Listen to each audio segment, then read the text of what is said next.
Good evening and welcome to this edition of the Dane Chenery Show, and I'm your host, Dane Chenery. You know, there's a fantastic school here in Boston, Massachusetts called the Rafael Hernandez School. It is a two-way bilingual education facility. And this evening on the Dane Chenery Show, we have the principal of that organization, Margarita Muniz. Please welcome my guest to the show.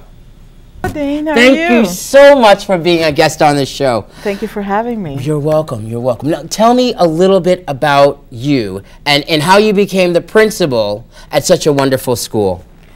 Well, I am a principal at the Hernandez School in Boston, which is a dual language school, and we have been there for 28 years. It's been a passion and a commitment for me to have children learn in two languages because I grew up speaking both English and Spanish in Cuba.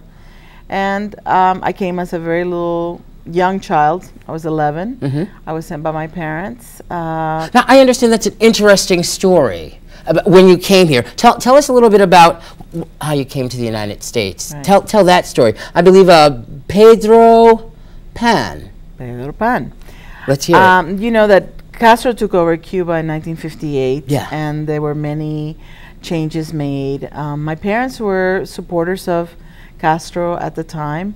However, once he took over, he decided that they were going to send children from Cuba to Russia to study, whether the parents wanted them to go or not. And my parents were very much against that. They did not want me to leave.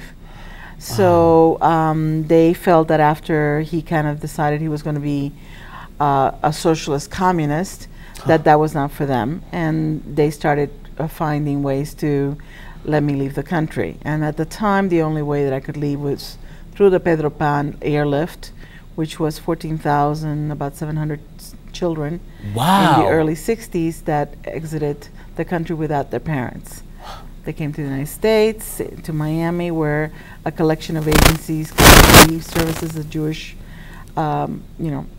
charity, and others took care of the children that were arriving every day, daily on flights. What was that like when you arrived in, I mean, can you recall exactly what that was like when you arrived in the United States? I mean, did you know what to expect? No.